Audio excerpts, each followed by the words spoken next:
નમસ્કાર મિત્રો, જીપી સિરીઝમાં આપનું સ્વાગત છે। મિત્રો આજે ભૂગોળની વાત કરવાની છે। ભૂ એટલે પૃથ્વી, ગોળ એટલે ભૂગોળ પૃથ્વી છે એની ઉપર આવેલી આ કર્કવૃત્ત લીટીની વાત કરવાની છે। આપણે મહેસાણા તરફ જઈ રહ્યા છીએ અમદાવાદથી, અને વચ્ચે આ એક કર્કવૃત્ત અહીંથી પસાર થાય છે એવું બોર્ડ આપણે વારંવાર જોતા હતા। એટલે આપણે આજે અહીંયા ઊભા રહી અને ભૂગોળની વાત કરીશું। ભૂગોળ એટલે પૃથ્વી, અને પૃથ્વીનો અભ્યાસ કરવા માટે તેની પર કાલ્પનિક રેખાઓ બનાવાઈ છે।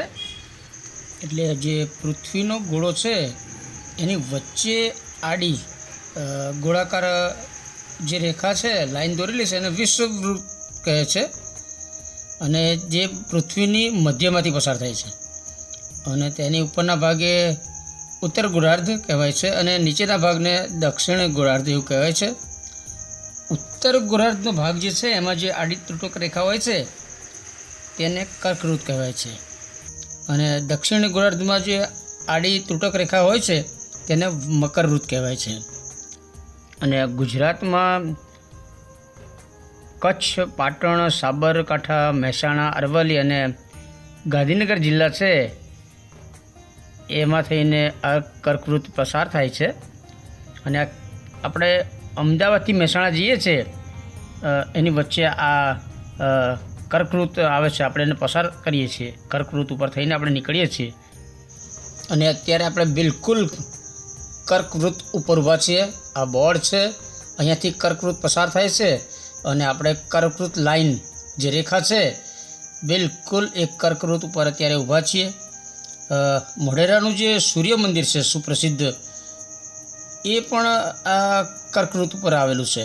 અને ત્યાંથી આગળ કચ્છમાં જે સુપ્રસિદ્ધ ધીણોધર ડુંગર છે, જે એક જ માત્ર એવો ડુંગર કહેવાય છે કે જેની મધ્યમાંથી, ડુંગરની મધ્યમાંથી કર્કવૃત્ત પસાર થાય છે।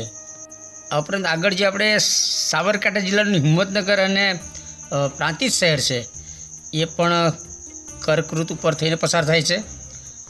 આપણી મહી નદી છે તે કર્કવૃત્ત 2 વખત ક્રોસ કરે છે।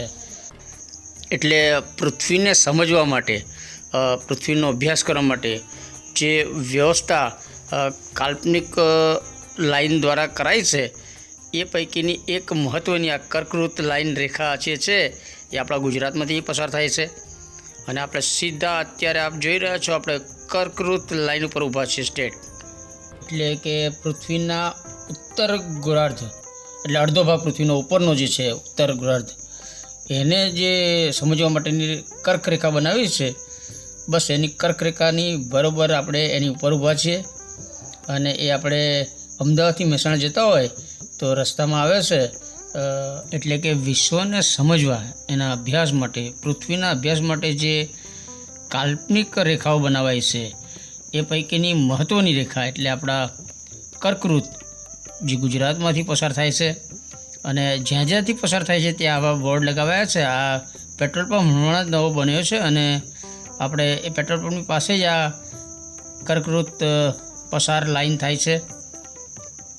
એટલે આપણે અંદર પેટ્રોલ પંપમાં કેટલાક યુવાનો બેઠા છે, એમની પાસે થોડી વાત કરીશું, પરંતુ એ પહેલાં આ જે જગ્યા છે, આ કર્કવૃત્ત અહીંથી પસાર થાય છે, એ બોર્ડ લગાવ્યું છે, ત્યાં એક પૃથ્વીનો મોટો ગોળો બનાવવામાં આવે સરસ, અને કર્કવૃત્ત એની અંદર પેઇન્ટિંગ કરેલું હોય તો સરળતાથી આસાનીથી વિદ્યાર્થીઓ અહીંથી પસાર થાય તો એ જોઈ અને સમજી શકે।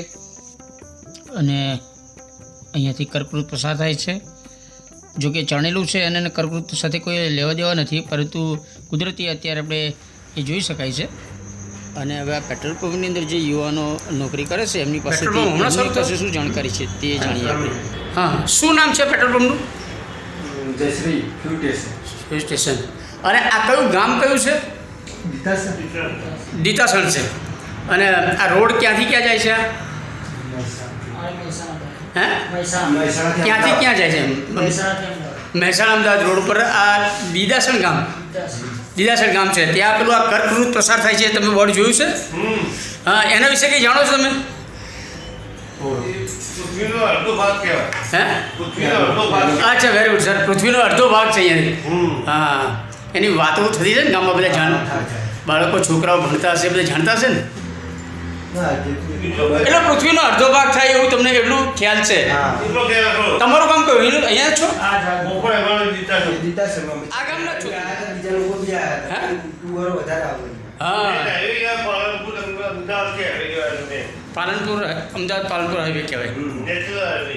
બરાબર નેશનલ હાઈવે કહેવાય હવે 6 લાઈન છે. 6 લાઈન હજુ થવાનું છે બરાબર, તૈયારી છે. બરાબર બિશપ આપ પાસમ જેવા જમીન આવી વાત બધી. બરાબર એનો પટ્ટો ખાસ અહીંયા આગળ કંઈ બનાવેલો નથી ખેરવા ખેરવામાં બોર્ડ મારેલું ખેરવા એટલે એ રોડ છે મુખ્ય રોડ કે ગામ છે આગળ ગાંધીનગર મહેસાણા બીજો હાઈવે છે ત્યાં ખેરવા ગામ આગળ પણ એ બોર્ડ એ સીધી લીટીમાં જ્યાં હશે ત્યાં લગાવ્યું છે બરાબર શું નામ કીધું હા અજય અજયભાઈ પછી ભરતભાઈ મહેશભાઈ બરાબર છે મહેશભાઈને હમણાં આપણે સરસ જેટલું જાણતા હતા એટલી માહિતી આપણને પૂરી પાડી છે આ જમીન બધી અમારી જ છે બધી આ બધી. હા? હા હા આ બી વાની હતી પણ આપી દીધી એમ અચ્છા અચ્છા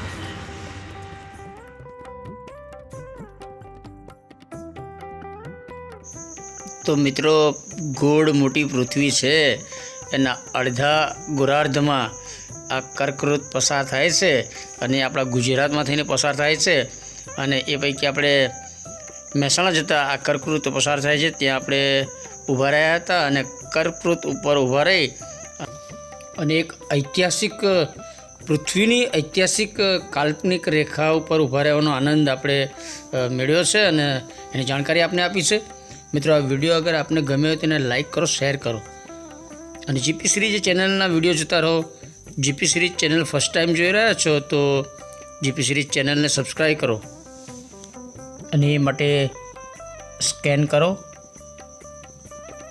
જય હિન્દ વંદે ગુજરાત